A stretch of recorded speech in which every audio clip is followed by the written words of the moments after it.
22 years is the amount of time I've spent in my grandmother's house. Within that time frame, I have seen a lot, heard a lot, and learned a lot just within these walls. There is much to be said about the black family in America, but I think it's a trillion things more to say about my family. My great-grandmother Sadie, right here in this picture, grandmother Betty Harmon was a slave. Grandma Sadie was born in the late 1890s, 2 generations removed from slavery. However, she was poor. I mean, poor. Her kids received apples for Christmas, and so did her kids' kids.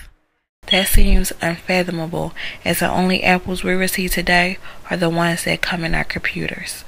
Her kid, Lola, my great-grandmother, born in 1919, she was my sweetheart. We called her Mama. When we came home from school, she had peanut butter and jelly crackers for my siblings and me. She came up in the South, Virginia to be exact. She knew how to make nothing into something, even at 80. Mama passed in 2002. Her daughter, my grandmother Shirley, the one I live with, the one who raised me, the one who raised all of us, the one who raised herself. She said Mama did not know how to raise no kids. All she knew how to do back then was to survive.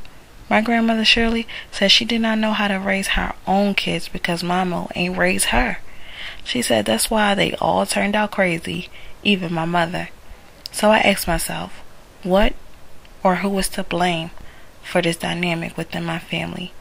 My grandmother raised me, my grandmother raised her, and my grandmother raised her.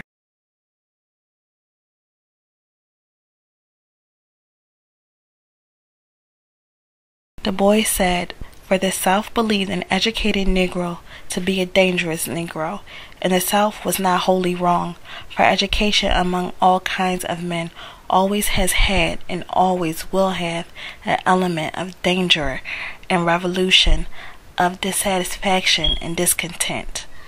Ask yourself, why is this?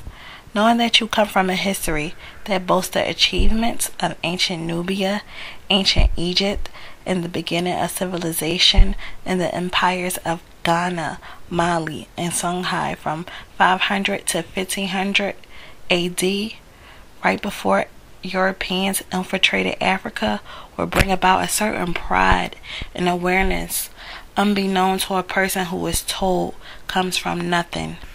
Daodejing teachings in Booker T. Washington's program is not conducive to the advancement of the oppressed family because it does not promote knowledge, history, and purpose, while WEB Dubois' program and the teachings of Genesis does. Daodejing counteracts advancement in the world by asserting the lack of need for knowledge.